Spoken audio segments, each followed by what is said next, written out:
오늘 오후에 같이 보실 하나님 말씀 고린도전서 4장 6절에서 8절까지 보시겠습니다. 신약성경 267면 정도 되겠습니다.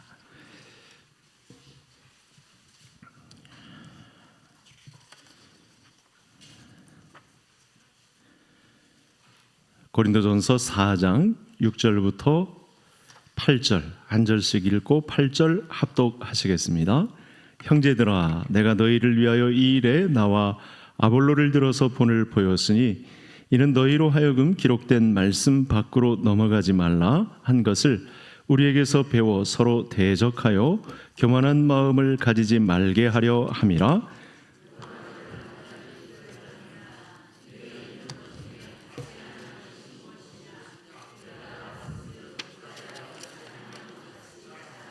같이요. 너희가 이미 배부르며 이미 풍성하며 우리 없이도 왕이 되었도다.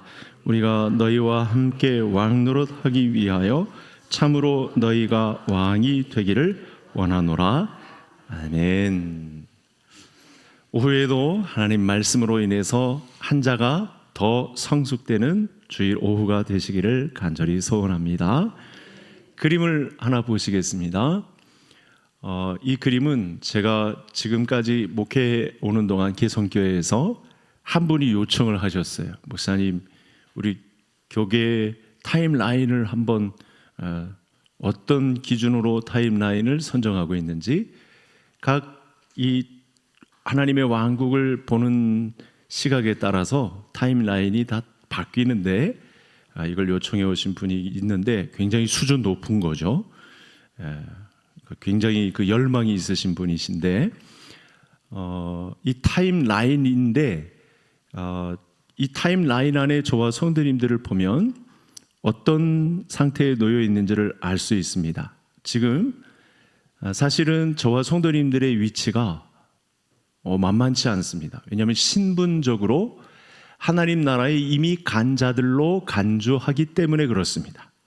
성경 말씀이 저와 성도님들의 이 신분적 위치를 하나님 나라의 시민으로 본다는 이야기입니다. 그건 결정적인 단서가 있죠. 왜 우리가 신분적으로 천국의 백성들인가? 이 세상에는 살고 있지만 왜 하늘나라에 옮겨진 자들로 하나님은 우리를 여기시는가? 보면 바로 이 예수님의 십자가와 부활로 하나님의 나라가 시작된 것으로 간주하기 때문에 저와 성도님들은 신분적으로 하나님 나라의 백성이다. 그렇습니다. 아멘 하신 분은 정말 대단한. 그러니까 세상 사람들은 이 그림을 잘 못 봅니다. 볼 수도 없고 알 수도 없고 이해되지도 않고 믿어지지도 않는 것이죠. 그런데 성경이 꾸준히 특히 예언 안에서 예수님이 말씀하신 내용 안에서도 마찬가지입니다. 실제로 이 세상에 발을 붙이고 살고 있지만 예수 그리스도의 십자가와 부활로 인해 하나님의 왕국은 시작되었고, 왕이나 다름없는 왕 같은 제사장들로 신분적으로는 천국의 시민의 삶을 살고 있다는 것 반드시 아셔야 됩니다. 그러니까 단단한 음식 안에는 이와 같은 신분적 위치를 놓고 교회의 삶을 들여다봐야지, 세상 방식에 의해서 교회에서 나도 단계를 밟아서 올라가서 최고의 위치를 좀 차지해 봐야 되겠다, 이렇게 세상적인 관점에서 세상의 가치를 들고 들어오면 시끄러워지는 거죠. 교회가 갈등의 소굴로 변하게 되는 것이죠. 그래서 우리는 이 나라를 결국에는 기업으로 받을 자들이고 하나님의 영광스러운 상속자들이다. 살아있을 동안에 이 내용을 연습하는 자들로, 이 십자가와 부활을 통해 하늘 시민의 자리를 복권시켜 주신 이 하나님의 영광스러운 이 가치를 이 세상 속에서 또 이 혜택을 보지 못하는 사람들을 발굴하고 증인으로서 그들을 참여시키는데 교회의 사람으로 우리를 부르셨다라고 하는 사실을 말씀하고 있는 것입니다. 그래서 서신서에서는 이 내용들이 더 분명해집니다. 사도 바울을 비롯한 이 13명의 이 기록자들에 의하면 이 내용이 아주 선명하게 조금만 말씀을 보다 보면 이 내용이 선명해집니다. 자, 그래서 오늘 본문 8절 하반절 이걸 제가 가져왔는데, 자, 화면을 한번 볼까요? 두 번째 화면을 한번 보시죠. 같이 읽겠습니다. 우리가 너희와 함께 왕노릇하기 위하여 참으로 너희가 왕이 되기를 원하노라. 이 말씀은 이 말씀의 색채 조금 어려운 단어인데 잘 이해해야 합니다. 사도 바울 입장에서는 고린도 교회 성도들이 이 이미와 아직의 긴장 상태, 방금 그림에서 보셨던 우리의 위치가 예수님의 십자가 보혈로 인해 신분적으로는 하나님 나라 왕국의 왕들로 살아간 존재들인데 그에 걸맞는 삶을 고린도 교회 성도들이 살고 있었습니까? 그렇지 못했습니까? 그렇지 못했죠. 그렇죠? 세상에 아직 있다고 생각하고 자기는 이 부분에서 뒤처진다 생각해서 성도들이 싸우고 여러 문제를 일으키고 세상 사람들보다 더한 윤리 도덕 면에서도 뒤처지고 갈등하는 교회로 비춰지고 가장 큰 문제는 파당이 갈려져 있었고 하는 문제가 있어서 마음에 들지는 않았다. 사도 바울의 입장에서는, 교회 지도자 입장에서는 이 부분이 그렇게 차오르지는 않았다, 성숙되지 않았다라는 측면에서 다시 확인시켜 주는 것입니다. 그래서 이따가도 이 부분과 관련된 내용을 다시 비교해 놓을 텐데 그때 그렇구나 이렇게 깨달으시면 되겠는데요. 우리가 신앙적으로 무엇을 깨닫는다든가 특별한 체험을 한다든가 어떤 깊은 신앙의 눈뜸이 있다든가 할 때마다 우리 신자들끼리 어떻죠? 구별하는 습성이 있습니다. 나는 저렇게 김 집사님처럼 영적인 체험을 하지 못하니 나는 열등한 존재인가 보다. 나는 안 되는가 보다. 아무리 노력해도 저런 영성을 내가 가질 수 없으니 나는 어떻게 한단 말인가. 그러면서 그런 마음을 품고 있는데 내 행동으로는 그를 깎아내리고 험담하고 그를 더 나와 열등한 존재로 여기기 위해서 그런 마음을 상쇄시키기 위해서 또 당을 만들고 나와 마음이 맞는 사람들과 어울리고 하는 이런 일들을 한단 말이죠. 죄의 습성이 있어가지고 이런 일들을 바라보면서도 그게 좋다는 생각을 갖고 있으면서도 어떤 집사님이 열심을 내서 교회 일을 하게 되면 또 어떤 분이 헌신을 다해서 충성하고 봉사하는 일을 그런 보면 박수 쳐줘야 되고 칭찬해야 되고 아낌없는 격려를 해야 되고 하는데 희한하게 교회는 그렇게 가지 않는 모습이 있었다는 거죠. 고린도 교회를 비롯한 많은 초대교회들 가운데 이런 현상들이 나타났다는 말입니다. 그래서 인간이 갖는 이 죄의 본능 때문에 인간끼리 자꾸 경쟁하고 자꾸 깎아내리고 분리하고 마음 맞는 사람끼리 모이고 그렇게 교회의 역사가 사실은 지금 2000년 이 시간까지 이렇게 흘러왔습니다. 그런데 여기서 말하는 내용이 뭐냐면 신자는 함께 지어져가는 존재다. 함께 지어져 간다라고 할 때 아까 그림을 보여주었듯 이미 예수 그리스도의 십자가와 부활을 통해 이루어 놓은 하나님 왕국의 왕노릇하는 자들로 지어져 간다는 존재임을 절대로 잊지 말아야 된다. 누구나 어떤 구별한다거나 간극을 짓는다거나 파당을 짓는다거나 누가 누구를 시기한다거나 이렇게 당을 짓는다거나 하는 일은 절대 없이 우리는 다 같이 교회의 사람으로, 이 교회의 사람은 하나님 나라를 품은 사람들이고 신분적으로는 하나님 나라 왕국의 왕들이 왕 같은 제사장들인데 그러니까 우리는 함께 지어져 가는 존재들이지 그렇게 따로 막 나누어서 시기한다든지 질투한다든지 깎아내린다든지 구별을 한다든지 이 간극을 짓는다든지 그런 일은 교회에서 사라져야 된다라고 하는 아주 엄청난 말씀을 고린도서에서 말씀해 주고 있는 것입니다. 그래서 타 성경에서 이제 이런 부분을 잘 이야기한 내용이 가장 잘 이야기한 내용이 에베소서입니다. 그래서 이 주일 오후에 교회를 말하다라는 시간에는 에베소서 말씀이 자꾸 등장을 할 것입니다. 화면을 통해서 한번 확인해 보겠습니다. 이제 도전을 받아야죠. 우리가 얼마나 신분상으로 이 하나님 나라의 주인공들로 자리 잡았는지를 확인시켜주는 굉장히 중요한 말씀이거든요. 그래서 에베소 2장 11절부터 13절 말씀 보면 두 가지로 구분되어 있습니다. 11절과 12절. 우리는 세상에 자연인으로서 있을 때 외인이요, 할례를 받지 않았고, 그렇죠?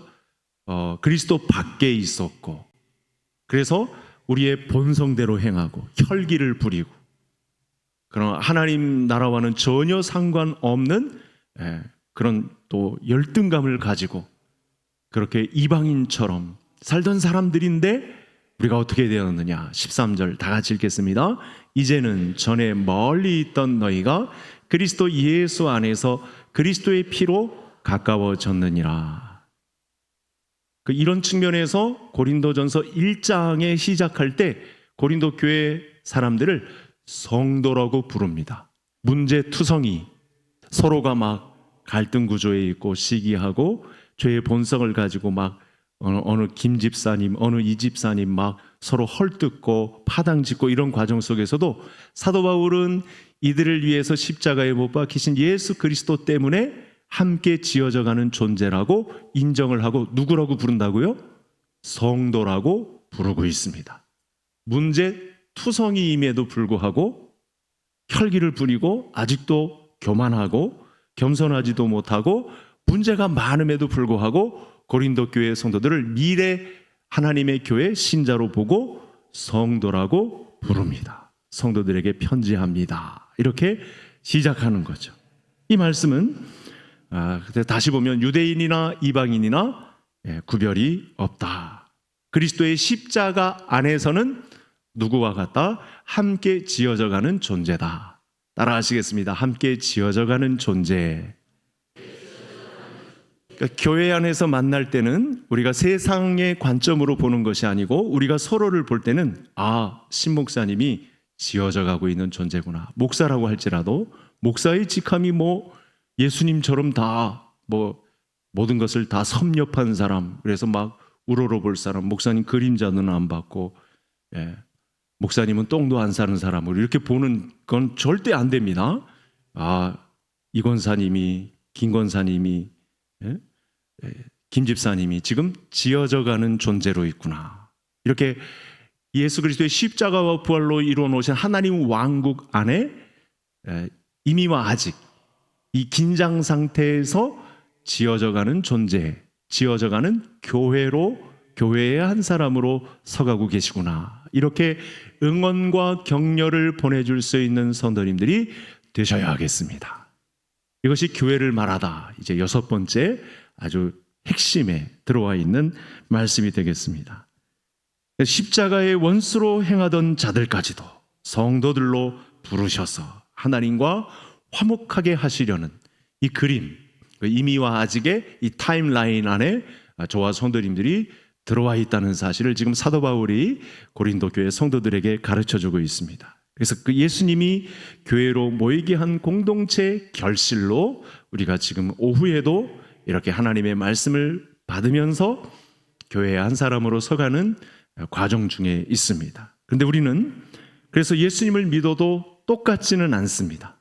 다 이렇게 예수님이 통일되게 하시려는 시도를 갖고 계시지만 사실은 사람들이 각자의 색채를 가지고 각자의 모양대로 각자의 또 달란트를 가지고 접근을 합니다. 성도들끼리 좀 어떻게 보면 세상적인 기준에서 의하면 잘난 신자도 있고 못난 신자도 있다고 서로 구별합니다. 이게 죄악된 본성 중에 가장 두드러진 특징이죠. 신자가 된 후에도 잘 버리지 못하는 인간의 죄악된 본성들이 있습니다. 그래서 뭐라고 하는 거냐면 이게 지어져 간다는 말 아래는 이런 본성을 하나씩 부인을 해야 된다. 하나씩 버릴 수 있어야 된다. 그 말의 뜻은 무엇이냐면 모두에게는 이렇게 각자가 다른 색채를 가지고 자기의 주장을 가지고 이기적인 생각들을 가지고 교회의 한 사람으로 서시려는 시도가 있는데 어떻게 해야 되느냐? 그들에게도 예수님의 십자가가 필요하다라는 관점을 가지고 그 사람을 바라볼 수 있어야 된다. 너나 올 것 없이 다 옛사람 아담의 모습을 하고 있는데 둘째 아담으로 오신 예수 그리스도의 십자가가 저 집사님에게, 저 권사님에게, 저 목사님에게 필요하구나 라고 이런 관점으로 보자라고 하는 것이 에베소서, 고린도서에서 나타난 말씀이 되겠습니다. 그래서 이 믿음을 갖게 하려고 우리는 또 건강한 교회가 되려면 예수님께서 이런 시도를 하기 위해서 어떤 희생을 치르셨는가, 이 하나님 나라 교회의 완성을 위해서 믿음을 가지고 우리에게 오신 그분의 열심은 무엇인가를 보아야 되는 거죠. 그래야 그것밖에 우리를 감복시킬 수 있는, 우리에게 항복을 얻어낼 수 있는 길은 하나님 편에서 일으키신 은혜에 의한 믿음밖에 없기 때문에 우리가 하나님의 말씀을 보아야 되는 거죠. 다음 화면을 한번 보시겠습니다. 이런 내용이 성경에 꽉 차 있거든요. 같이 읽겠습니다. 그러므로 이제부터 너희는 외인도 아니요 나그네도 아니요 오직 성도들과 동일한 시민이요 하나님의 권속이라. 아멘. 여러분, 우리 하나님께서 또 아들 예수 그리스도의 십자가와 부활을 이루신 이 공로로 인해 나 아닌 다른 사람을 그렇게 위대한 하나님의 권속으로 앉혀주셨다는 사실을 알면 우리가 남을, 우리가 이웃을, 우리 성도를 함부로 대할 수 없다는 사실입니다. 인정하시겠습니까? 그렇죠. 그분이 십자가의 보혈을 흘려서 외인도 아니고 나그네도 아니고 타인도 아니고 하나님 나라의 이 가족 같은 권속으로 올려놓으셨는데 지금 뭔가 흠결이 있다고 해서, 그분이 뭔가 부족하다고 해서 우리가 그분을 끌어내린다든지 그분과 다툰다든지 인격성 또 모독적인 발언을 한다든지 모여서 험담을 한다든지 끌어내린다든지 열등감을 심어주는 발언을 한다든지 이런 일은 절대 없어야 된다. 이런 응원가로, 이런 하나님의 말씀으로 서로 격려하는, 지어져가는 공동체가 되어야 한다. 그 교회가 주님이 원하시는 교회고 바로 건강한 교회가 되는 줄 믿습니다.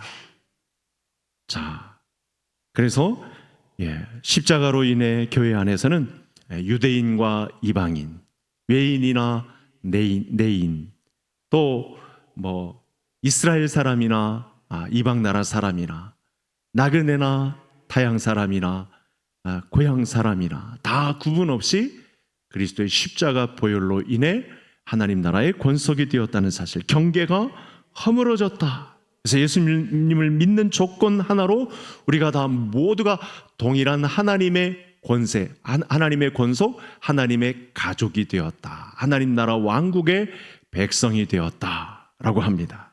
그래서 우리는 교회를 서로가 필요로 하는 존재로 거듭나 있습니다.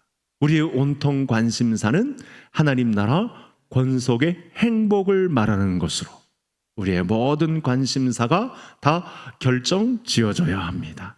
그리스도를 머리로 한 몸으로 그들을 불러서 함께 교회로 불러내신 우리 예수님의 뜻이 여기에 있기 때문에 우리 평생 남은 일과 가운데는 바로 이 함께 지어져가는 교회에 우리의 모든 관심, 우리의 모든 열정, 우리의 모든 이 열심을, 헌신을, 충성을 바로 이 주님의 교회에 감당해야 되는 것입니다. 이 부분도 기록을 했겠죠. 화면을 보시겠습니다. 그 다음 구절 다 같이 읽겠습니다. 그의 안에서 건물마다 서로 연결하여 주 안에서 성전이 되어가고 너희도 성령 안에서 하나님이 거하실 처소가 되기 위하여 그리스도 예수 안에서 함께 지어져 가느니라. 아멘. 그러니까 어떤 분들은요, 인사법이 막 달라져야 돼요. 제가 일부러 주일 오후 이따가도 할 테지만 절 위에 기도해 주셔서 감사합니다. 이건 웬만한 교회에서도 잘 안 하는 인사법일 거예요. 우리가 그런 존재들이거든요. 함께 지어져 가는 존재, 함께 교회에 지어져 가는 존재로 서 있어 주셔서 감사합니다. 그 존재만으로도 정말 감사한 거죠. 혼자는 안 되니까 하나님의 나라 벽돌로 한 장씩 한 장씩 함께 지어져 가는 공동체에 우리가 개성교회로 부름을 받았다는 것이니까 얼마나 우리 김 집사님이, 이 집사님이, 이 권사님이 내 옆에 있다는 것이 얼마나 감사한 일인지 모르거든요. 그러니까 이런 관점으로 보지 않으면 싸울 일만 있어요. 티격태격 막 끌어내리기 바쁜 그런 일들만 교회 안에 있게 됩니다. 이런 하나 된 공동체를 세워주시고 함께 묶여가도록 우리를 믿음으로 바라보시는 예수님의 응원을 가난하든 부하든 있든 없든 뭐 형편이 좋든 나쁘든 우리를 하나로 묶어서 지어져가는 하나님의 권속으로 우리를 부르셨다는 사실, 이 믿음으로 서로를 바라보시는 우리 개성 가족들 될 수 있기를 바랍니다. 자, 이 말씀을 깨달은 성도는 이제 믿음의 공동체인 교회 안에서 썩어지는 일을 얼마만큼 감당하느냐, 예수님처럼 자기를 부인하는 일을 얼마만큼 또 희생하느냐, 그것이 그 사람의 실력이 될 것입니다. 하나님이 보시는 관점은 바로 함께 지어져가는 공동체의 하나의 미랄이 되느냐, 이 부분을 우리 하나님께서 그 사람의, 그 성도의 실력으로 인정하게 되시는 그 순간을 심판의 날이라고 하는 것이죠. 어느 누구도 자원해서 힘든 일을 맡고 싶어하는 사람은 찾아보기가 힘듭니다. 그래서 실제로 제가 교회의 실상을 알려드리면 사실은 교회 안에는요, 억지로 만든 분들이 있으세요. 하나님이 관여하시지만 사실은 많은 사람들이 감당하게 되다 보니까 이렇게 또 내가 해야 되나 보다, 또 목사님이 막 계속 주장하니까 또 내가 또 해야 되나 보다, 또 이렇게 막 티격태격 하면서도 교회 일에 투입된 사람들이 있는데, 이 가운데에서 또 하나님의 일을 감당하고 그러다 보니 실력도 늘어나고 훌륭해지고 그리스도의 고난이 그중 안에서 학습이 되는 것이죠.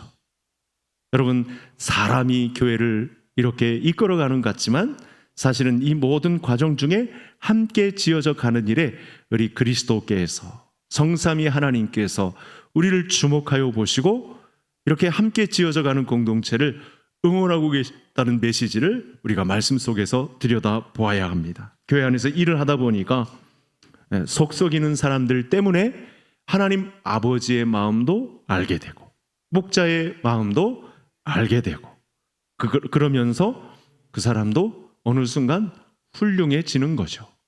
맞죠? 오늘날 교회도 사람들이 모이기 때문에 당연히 문제들이 있습니다. 고린도 교회만큼은 못하겠지만 그런 더한 일들도 있을 수 있겠지만 중요한 것은 그 문제를 어떻게 견뎌내느냐, 그 문제를 놓지 않고 떠나지 않고 포기하지 않고 인내하면서 얼마만큼 꼭 붙어 있느냐, 이것이 관건이 될 것입니다. 그래서 바울은 고린도 교회 성도들을 이 안에 제가 아까 설명드린다고 했던 이 부분, 같은 말씀 안에 이 내용이 들어가 있어요.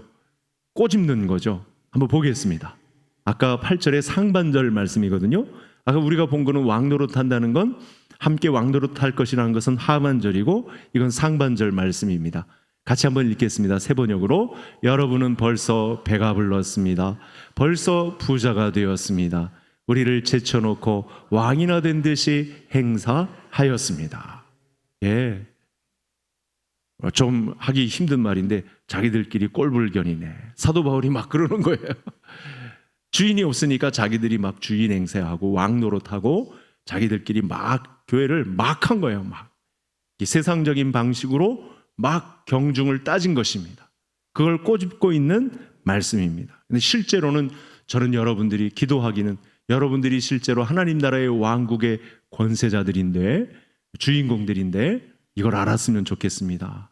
그러는 과정 속에서도, 그 부족함 가운데서도 여러분들은 하나님 나라의 왕들인데, 왕국의 권속들인데, 저는 실제로 여러분들이 왕 노릇 하기를 원합니다. 이런 엄청난 말씀을 하신 것입니다. 자, 이 말씀에 요점이 있습니다. 그리스도로 말미암아 구원을 얻고 교회로 모임을 가졌는데도 불구하고 만사를 제쳐놓고 사람들이 모이면 자기를 자랑하려는 욕심, 누군가를 짓밟고 열심을 자기가 먼저 내고 있다는 발언, 이런 것들을 하게 되어 있습니다. 우리가 교회로 모였으면서도 손주들 이제 태어나면 자랑하기 바쁩니다. 우리 손녀가, 우리 손주가 막 자랑하기 바쁩니다. 우리 자녀들이 또 좋은 학교 갔다 그러면, 또는 뭐 잘된 일이 있다 그러면 은근히 자랑하기 바쁩니다. 아, 일은 내가 해야 하지 않겠어? 나 아니면 누가 하겠어? 뭐 이런 식으로 서로가 으스대며 또 자기가 주인이 된 것처럼 그런 일들을 교회 안에서 할 수 있다는 말입니다. 저 사람만 아니면 잘 굴러갈 텐데 내가 또 나서야 되나, 뭐 이런 식으로 교회들이 막 이 이권 다툼을 하고 서로 자기가 잘났다는 그런 말도 하고 하면서 막 티격태격 한다는 사실이죠. 그런데 하나님은 성도를 어떤 사람으로 부르셨다고 합니까? 성도 그 자체, 존재만으로 필요해서 불렀다. 저를 따라 하시겠습니다. 존재만으로 필요해서 부른 사람. 성도 그 자체 필요해서 부른 사람. 하나님 입장에서는 그렇잖아요. 이제 이미 할아버지 할머니가 되신 분들이 손주들 이렇게 놀 때 그냥 눈에 놓아도 안 아플 것 같은 뭐 그런 감정이 있지 않습니까? 고린도 교회 성도들은 이 세상에서 일어날 수 있는 악감정 이런 것들이 아주 팽배해 있던 교회였거든요. 그런데도 1장 시작하면서 성도라고 부르며 그들의 삶의 형태가 인간적인 본성을 가지고 아직 그 때를 벗어나지 못한 덜 성숙한 모습을 보며 귀엽게 보시는 거거든요. 그러니까 성도 그 자체 필요해서 부른 사람으로 하나님께서 보고 계신 그 모습을 지금 나타낸 것입니다. 우리가 하나님을 떠나 있었던 옛사람의 아담의 영향 아래 있었기 때문에 우리가 결국은 사망을 이길 방법이 없었습니다. 죄값을 치를 방법이 없었는데 예수 그리스도께서 이 십자가와 부활을 통해서 교회의 사람으로 나를 부르셨기 때문에 사실은 세상은 우리를 손댈 수 없습니다. 우리를 그 존재 자체로 손댈 수 있는 분은, 교회로 지어져가는 존재로 우리를 부를 수 있는 분은 우리 성삼위 하나님밖에 없음을 믿어야 하겠습니다. 자, 그래서 사도 바울이 또 이런 말씀을 하는 거죠. 이 지어져가는 존재에 대한 그 다음 단계라고 할 수 있는데, 화면을 보시겠습니다. 같이 읽겠습니다. 허물로 죽은 의리를 그리스도와 함께 살리셨고 너희는 은혜로 구원을 받은 것이라. 또 함께 일으키사 그리스도 예수 안에서 함께 하늘에 앉히시니. 그래서 다시 한번 우리가 세상에 살고는 있으나 이 하나님의 타임라인에 의하면 우리는 이미 하나님 나라의 권속이라 라고 하는 사실을 인정해야 되겠고, 우리가 이 세상을 디딛고 살고 있으니 기회잖아요. 하나님이 내가 교회의 사람으로 털을 받고 굳건히 서가고 있는가를 가늠할 수 있는 귀한 말씀이 우리에게 들려진 거죠. 이 말씀을 통해서 내가 하나님 말씀에 바로 서 있는 교회의 사람으로 지어져 가고 있는가를 대입해 볼 수 있는 아주 중요한 말씀이 된 것입니다. 그래서 우리가 예수님을 본받는 것이기도 하지만 동시에 이 천상의 하나님 나라 완성을 위해서 하나님이 우리에게 유일하게 허락하신 방법은 교회의 사람으로 서가는 것이다. 교회의 사람으로 지어져 가는 존재로 참여하는 것이다. 이 길밖에 없는 것이고, 예수님께서 마태복음 16장에 이것을 선물로 교회로 우리에게 주셨다. 오후에도 교회의 사람으로 모여 하나님의 말씀을 다시 받고 훈련받고 숙달하고 나는 어떤 존재인가 끊임없이 묻고, 나는 혹시 이탈한 자가 아닌가 묻고, 믿음에서 뒤처진 자가 아닌가, 나는 혹시 담대한 믿음을 갖지 못해서 혹시 이 공동체를 벗어나려고 하는 자는 아닌가, 이 하나님 나라 완성에 내가 기여도 못하고 이 세상 성공 방식에 혹시 물들어서 잠시 주춤하고 있는 사람은 아닌가, 우리 서로를 격려하며 돌아보자는 말씀입니다. 그래서 우리 중에 누군가가 잘못되었다면 그분은 이미 내 몸의 일부가 되었기 때문에, 함께 지어져가는 존재로 부름을 받았기 때문에 다른 몸 누구도 그 누구도 아니고 나와 함께 엉클어졌어도, 좀 관계가 갈등이 있어도, 그분이 좀 싫은 소리를 하고 좀 망가져 있어도 그는 나와 함께 어차피 하나님 나라에 함께 지어져 갈 존재로 바라보는 눈을, 우리가 그런 시각을 회복하는 우리 개성 가족들이 되어야 한다라고 하는 말씀이 되겠습니다. 바울은 이 부분과 관련해서 또 이렇게 말했죠. 같은 고린도 전서 안에서 이 말씀을 했습니다. 다음 화면 한번 보시겠습니다. 같이 읽겠습니다. 몸 가운데서 분쟁이 없고 오직 여러 지체가 서로 같이 돌보게 하셨느니라. 만일 한 지체가 고통을 받으면 모든 지체가 함께 고통을 받고, 한 지체가 영광을 얻으면 모든 지체가 함께 즐거워하느니라. 그래서 교회의 일은 교역자에게만 일임할 수 없어요. 일정 부분 일임하는 부분도 있지만 전체적인 분위기는 우리 교회 안에 혹시 떨어져 나가는 자가 없는가, 이 교회의 분위기에 혹시 이 타지 못하고 있는 자가 없는가, 함께 이 일을 위해서, 건강한 교회를 이루기 위해서, 주님의 교회를 위해서 함께 지어져가는 공동체에서 이탈하는 자가 없는가를 잘 살피면서, 우리가 다리를 다치게 되면 지팡이를 짚고서라도 다시 일어서고자 하죠. 아프다고 해서 다리를 잘라버리거나 도외시하거나 그렇게 하지 않습니다. 우리는 함께 더불어 한 몸을 이룬 공동체이기 때문에 그 사람과 끝까지 같이 가야 할 생각을 해야 합니다. 이런 과정에서는 우리 한국교회, 전 지구촌 교회, 지상의 교회를 한 몸으로 보고 이 문제를 생각해 보아야 하고요. 나 자신의 손해를 볼 뿐만 아니라 나 자신이 해로운 존재도 될 수 있다, 이런 생각을 가지고 나는 함께 지어져가는 공동체의 한 일원이구나. 그래서 이런 거 있죠. 제끼고 가자. 이제 자르자. 같이 갈 수 있겠어? 이렇게 하는 것은 비성경적이다. 우리는 함께 예수님을 닮아서 함께 지어져가는 공동체가 건강한 교회라는 것을, 이걸 우리의 믿음의 실력을 가지고 입증을 해야 된다라고 하는 말씀입니다. 이런 부분에 있어서는 우리가 다 부족합니다. 다 모자릅니다. 그럼에도 불구하고 우리를 용납하신 그리스도의 용서 앞에, 그 사랑과 희생 앞에 우리도 예수님을 닮아서 자르지 말고 떨구어 내지 말고 함께 지어져 가야 한다. 과거에 어떤 떨군 것 같은 그런 느낌이 들었어도 그가 끝까지 세워지기를 기도해 주는 입장에서 서 있어야 된다. 교회는 성도들이 신앙생활을 하는 가운데 누군가가 치명적인 실수를 저지를 경우가 있습니다. 그 사람을 도려낼 생각하지 말고 바로잡고 치료해 주는데, 서로 격려하고 더 이탈하지 말고 같이 갑시다. 그래서 바울이 이런 가르침을 또 다른 교회에도 했습니다. 이런 내용들이 고린도 교회만 있었던 것이 아니고 다른 여러 교회에서 나타났던 문제인데, 갈라디아서에서 이 부분이 발견됩니다. 한번 이 갈라디아서도 한번 읽겠습니다. 같이 읽겠습니다. 형제들아, 사람이 만일 무슨 범죄한 일이 드러나거든 신령한 너희는 온유한 심령으로 그러한 자를 바로잡고 너 자신을 살펴보아 너도 시험을 받을까 두려워하라. 너희가 짐을 서로 지라. 그리하여 그리스도의 법을 성취하라. 아멘. 저를 따라 하시겠습니다. 온유한 심령으로. 우리 개성교회 전체적인 분위기는 온유한 심령들이 숨쉬는 교회 분위기가 되었으면 좋겠습니다. 그런 이 허용에, 그런 능동에, 그런 부드러움에 온유한 심령으로 서로를 돌보아서 이탈한 자는 없는가?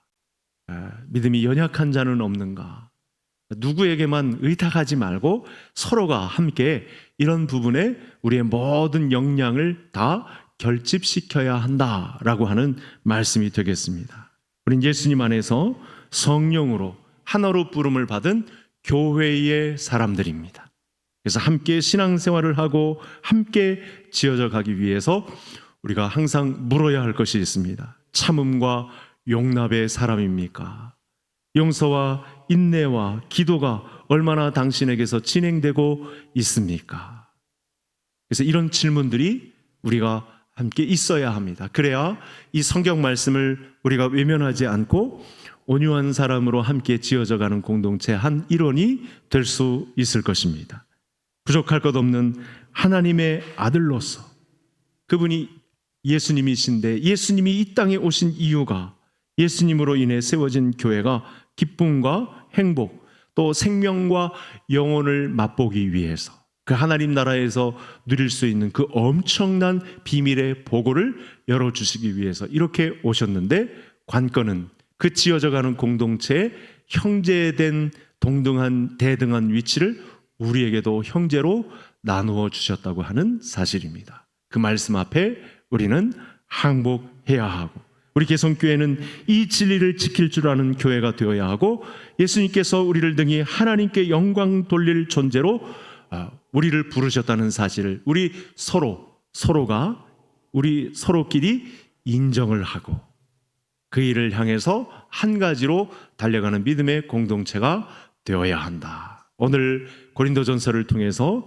편지로 이 문제를 잃어버리고 다시 세상의 만몬신과 성공신에 매몰되어 함께 지어져 가는 공동체를 어떻게 보면 잃어버릴 수 있는 위기에 있는 교회에 편지를 주신 이 말씀을 가지고 다시 일어서서 우리는 함께 지어져 가는 존재요 성도가 성도를 바라보는 그 관점은 그 존재 자체 하나님의 필요에 의해서 세워진 성도로 보고 함께 지어져 가는 건강한 공동체를 이루어가는 우리 개성교회가 될 수 있기를 주의 이름으로 축복합니다. 자, 이 문제를 가지고 기도하겠습니다. 하나님 오늘 귀한 말씀을 주셨는데